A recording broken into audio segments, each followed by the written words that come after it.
So continuing with the topic theories of capital structure, now we are going to solve the second theory or the second approach of capital structure, that is net operating income approach.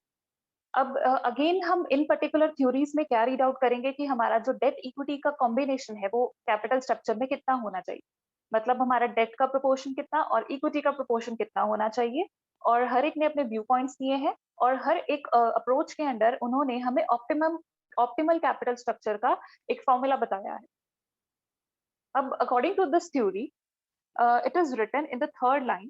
According to this approach, change in the capital structure of a company does not affect the market value of the firm, and the overall cost of capital remains constant irrespective of the method of financing. अब ये जो particular line है इसमें आपकी पूरी की पूरी theory का क्रक्स है। हियर दे आर सेइंग कि इस थ्योरी में उन्होंने क्या बोल दिया कि हमारे पास हम कोई भी कंपोनेंट ले ले, चाहे हम डेट 100% ले ले, इक्विटी 0 ले लें, either our debt is 100% and our equity is 0, या फिर हम वाइस वर्सा लें या फिर हम कोई और कॉम्बिनेशन लें, हमारे पास जो भी ऑल्टरनेटिव्स अवेलेबल हैं हर एक वैल्यू, हर एक ऑप्शन में, हर एक ऑल्टरनेटिव में फर्म की जो वैल्यू है वो सेम रहने वाली है और आपका जो ओवरऑल कॉस्ट ऑफ कैपिटल है वो भी सेम रहेगा in each and every alternative. हमने प्रीवियस क्लास में भी, प्रीवियस अप्रोच में क्या किया था कि कभी भी किसी भी ऑल्टरनेटिव को डिसाइड करना कि कौन सा बेस्ट है, हम दो चीजें देखते हैं। हम देखते हैं वैल्यू ऑफ फर्म और एक हम देखते हैं ओवरऑल कॉस्ट ऑफ कैपिटल। जिस भी ऑल्टरनेटिव में वैल्यू ऑफ फर्म आपकी ज्यादा हो और ओवरऑल कॉस्ट ऑफ कैपिटल आपकी कम हो, वो ऑल्टरनेटिव आपका बेस्ट रहता है। और जो प्रीवियस अप्रोच है वो ये कहती है कि ये सिचुएशन कब आएगी जब आपका डेट का जो प्रोपोर्शन है वो ज्यादा हो।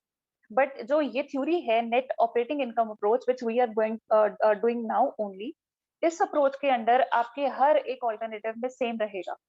मतलब चाहे आप फर्स्ट ऑल्टरनेटिव लो, चाहे आप सेकंड लो, चाहे आप थर्ड लो, आपकी हर एक में वैल्यू सेम रहेगी, हर एक में कॉस्ट ऑफ कैपिटल भी सेम रहेगी।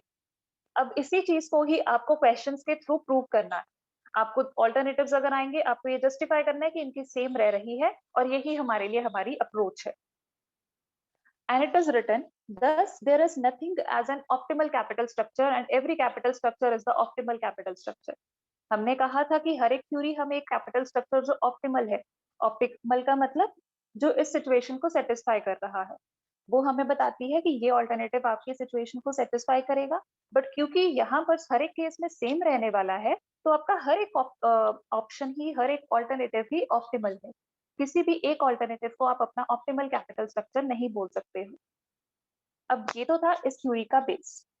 हाउ टू इम्प्लीमेंट इट या फिर ग्राफ के थ्रू आपने इसको कैसे समझना है, अब वो देखते हैं।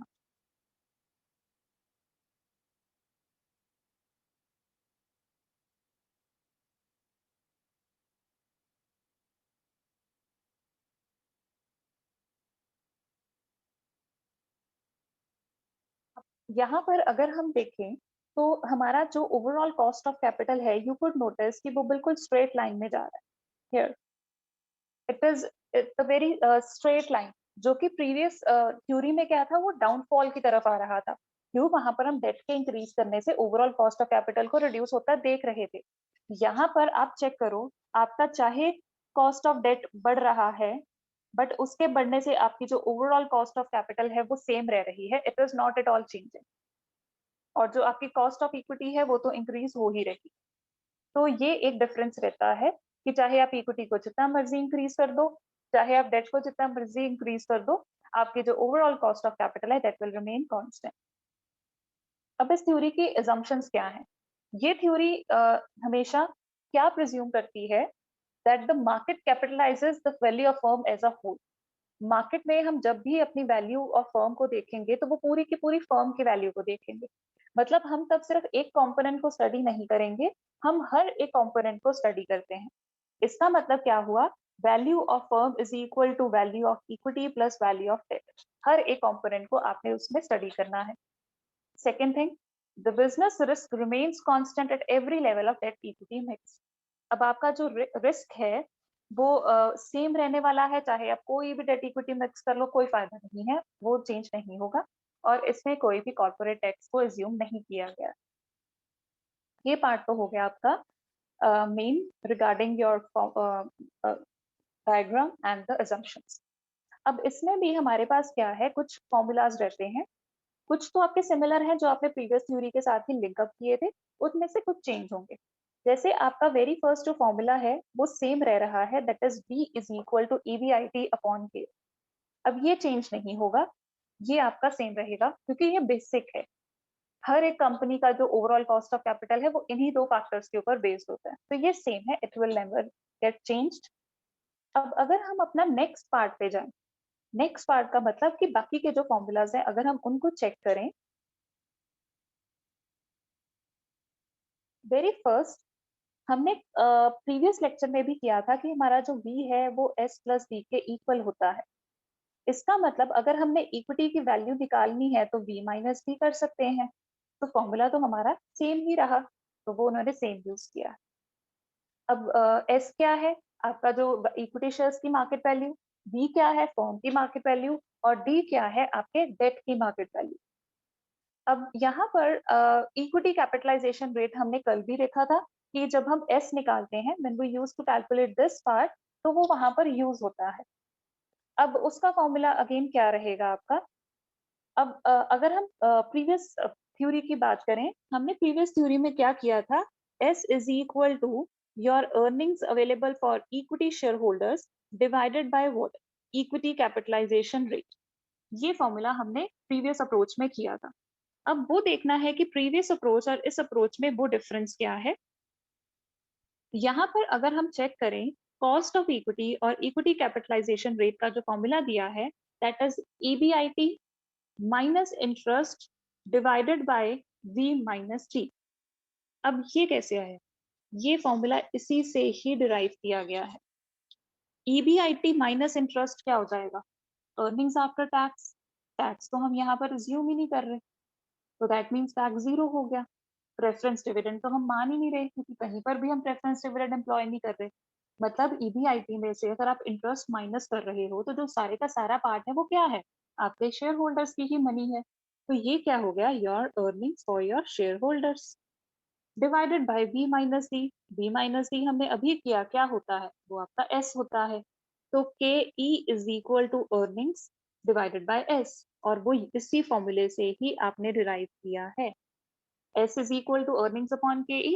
Here is KE is equal to earnings upon S. तो डिफरेंस नहीं है एज सच फॉर्मूले में। आपको हर एक क्वेश्चन के अकॉर्डिंग बस उस अप्रोच को जस्टिफाई करना है। तो मे बी आपको क्वेश्चन से इसी तरह से फ्रेम होकर दिए जाएंगे कि वो आपके अप्रोच को जस्टिफाई कर रहे हैं नहीं कर रहे, वो आपको डायरेक्टली पता चल जाएगा। So let's start with one question, और उस क्वेश्चन से आपको क्लियर होगा कि आपको कैसे कैसे क्वेश्चन आते हैं इनमें, जो आपको 5 मार्क्स में भी और 15 मार्क्स में भी, means long and short perspective से देखने।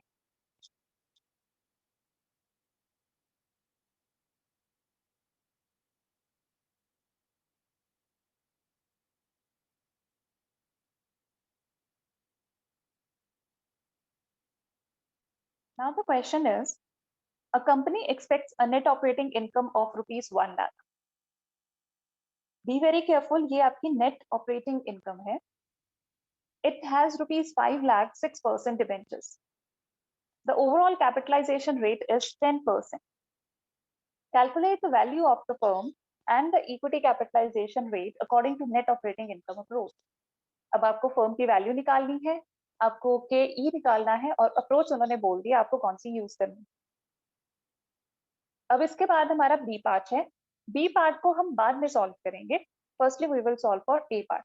So according to A part, what we have to calculate, we have to calculate our value of firm means B and KE. ये दो चीजें हमने निकालनी, और हमें उन्होंने जो इन्फॉर्मेशन दी है, डिबेंचर्स की वैल्यू दी हुई है, हमें एक इनकम दी है, और हमें कैपिटलाइजेशन रेट ओवरऑल प्रोवाइड करवाया हुआ। अब आप यहाँ से कैसे सॉल्व करोगे। अब हमें क्वेश्चन में सबसे पहले अगर हम एक लिंक क्रिएट करें, हमने निकालना है value, value of firm. Value of firm का फॉर्मूला क्या होता है, S प्लस डी। ये भी मिसिंग है, और अगर हम S लें तो वो भी मिसिंग है, दो पार्ट्स मिसिंग है यहाँ पर। तो दोनों में से किसी एक पार्ट को हमने निकालना है। अगर हम S का फॉर्मूला लगाएं, S का फॉर्मूला होता है आपका अर्निंग्स अपॉन के। अब earnings available for equity share holders वो चाहिए और केई भी चाहिए, बट कॉस्ट ऑफ इक्विटी तो नहीं है हमारे पास, वो भी मिसिंग है, इधर से एस भी मिसिंग है। अब earnings available for equity share holders भी नहीं है हमारे पास। उन्होंने तो क्वेश्चन में हमें नेट ऑपरेटिंग इनकम बोला है, हमें अर्निंग्स बिफोर इंटरेस्ट टैक्स तो कुछ भी नहीं बताया। तो अब क्या करें हम यहाँ पर जो फॉर्मूला अप्लाई करेंगे that will be equal to your V is equal to, this is V, is equal to EBIT upon KO। ये पार्ट हमें उन्होंने, अब ये कैसे यूज करेंगे, हमें क्वेश्चन में overall cost of capital given है, इट इज इक्वल टू 10%। अब यहाँ पर earnings before interest and tax तो बताया ही नहीं है। अब यहाँ पर क्वेश्चन में आपको एज्यूम करना पड़ेगा कि जो भी इनकम आपको दी गई है वो आपकी कौन सी इनकम है as your earnings before interest and tax, because उसके अलावा हमारे पास कोई भी और सोर्स ऑफ इनकम नहीं है, कोई मेथड नहीं है इस पार्ट को निकालने का। अगर कोई मेथड होता हम यूज करते, बट नॉर्मली जो नेट ऑपरेटिंग इनकम होती है वो आपकी earnings before interest and tax ही मानी जाती है। तो हम अब क्या करेंगे, यहाँ से सबसे पहले हम निकालेंगे बी कैसे निकालेंगे, ईबीआईटी आपको दिया हुआ है 1 लाख, केओ भी आपको 10% दिया है। तो अगर आप यहाँ पर वो फॉर्मूला अप्लाई करो तो आपके पास क्या आ जाएगा as the value of your firm. एक बार आपकी वैल्यू ऑफ फर्म आ गई तो आपका काफी हद तक क्वेश्चन सॉल्व हो जाएगा। So from here we have received the value of our firm.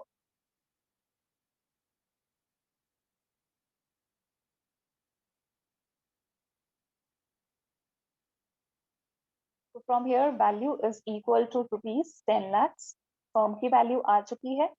अब वैल्यू ऑफ फर्म में से अगर हम वैल्यू ऑफ डेट माइनस कर दें, अब डेट की वैल्यू कैसे आई, डेट की वैल्यू हमें बिल्कुल स्टार्टिंग में उन्होंने बताई हुई है कि हमारा जो डेट है वो कितने का है, it is of rupees 5 lakhs, तो वो डेट की वैल्यू ही होती है।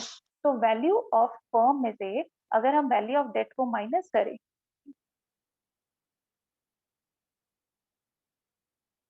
दैट इज रुपीज 5 lakhs, तो हमारे पास क्या आ जाएगा यहाँ पर, we will get here value of our equity share holders which is equal to rupees 5 lakhs, और दो ही हमारे लिए क्या है, हमारा एक्स कॉम्पोनेंट, इसको किया यहाँ पर सब्ट्रैक्ट। सो फ्रॉम हियर हम, उन्होंने हमसे क्वेश्चन में क्या पूछा है कि हमने बी निकालना है वो पूछा था, और उन्होंने हमसे के ई पूछा है। ये दोनों पार्ट्स उन्होंने हमें सॉल्व करने के लिए बोला है। बी हम निकाल चुके हैं, अब यहाँ से एस निकाल चुके हैं। अब एस का एक फॉर्मूला होता है earnings available for equity share holders divided by equity capitalization rate. अब यहाँ से उस पार्ट को सॉल्व करना बहुत इजी हो जाएगा। आपको बस फॉर्मूलाज अप्लाई करते रहना है, जितनी भी इंफॉर्मेशन आपके पास है you just have to calculate it, जितनी भी निकल सकती है आप निकालते जाओ, आपको पता भी नहीं चलेगा कि आपकी कौन सी इंफॉर्मेशन आपको कहाँ यूजफुल हो जाएगी। सो हियर हमने एस निकाल लिया, हमने बी निकाल लिया, हमारे पास अब के ई निकालना है। फॉर के E V need earnings available for equity share holders. तो सबसे पहले अब हम यहाँ पर क्या करेंगे, earnings for equity share holders को कैलकुलेट करेंगे। उसके लिए हमें क्या करना है, ईबीआईटी में से इंटरेस्ट को माइनस करना है। अब ईबीआईटी हमारे पास कितना है, वो है आपका 1 लाख रुपीज। इंटरेस्ट कितना है, अगर हम यहाँ पर 1 लाख ईबीआईटी लेते हैं, उसमें से हम अपना इंटरेस्ट माइनस कर देते हैं। इंटरेस्ट क्या है, 6% on what, your 5 lakh rupees. तो 6% on your 5 lakh rupees which is equal to your 30,000। तो यहाँ पर आ जाएगा आपका 70,000, और ये क्या है आपका earnings after interest but before tax. Question में टैक्स नहीं है, क्वेश्चन में प्रेफरेंस डिविडेंड नहीं है, तो हम इनको क्या लिखेंगे, earnings available for equity share holders. इसको अब यूज करेंगे फॉर कैलकुलेटिंग आर के ई। अब के ई का फॉर्मूला क्या होता है, K E is equal to earnings for equity share holders which is equal to 70,000 divided by value of firm, which we have calculated as value of equity, sorry, which we have calculated as 7 lakh, multiply by 100। अब 100 क्यों, क्योंकि cost हमेशा percentage में आती है, तो आपको इसको मल्टीप्लाई करना है 100 के साथ। यहाँ से आपकी कॉस्ट ऑफ फर्म इक्विटी आ जाएगी और आपका फर्स्ट पार्ट सॉल्व हो जाएगा। अब ये तो हो गया हमारा फर्स्ट पार्ट। अब हम देखते हैं कि उन्होंने हमें क्वेश्चन में क्या चीजें सेकेंड पार्ट में कैलकुलेट करने के लिए बोली है. In the second part, they have told us if the debenture debt is increased to 7,50,000, what will be the effect on the value of firm and the equity capitalization rate? अब यहाँ पर आपका जो डेट है उसकी value उन्होंने क्या की है 7,50,000 तक रेज कर दी है. It is increase to 7,50,000. मतलब जहां पर आपका पहले डेट होता था 5 लाख, अब वो 2,50,000 इंक्रीज हो गया और वो कितना हो गया 750 हो गया. इसका इम्पैक्ट आपकी फर्म की वैल्यू के ऊपर क्या पड़ेगा और इक्विटी कैपिटलाइजेशन रेट के ऊपर क्या पड़ेगा, ये पार्ट अब आपको कैलकुलेट करना है. अब what you have to do, you have to solve all these things again. This part is your self-study part. Solve this question, this part. I will upload the answer in the description box. And if you are you will be having any doubt, then we will handle it in our live session. I hope you would have understood this concept of theory of net operating income approach. We will be solving more questions in our further videos. Thank you so much.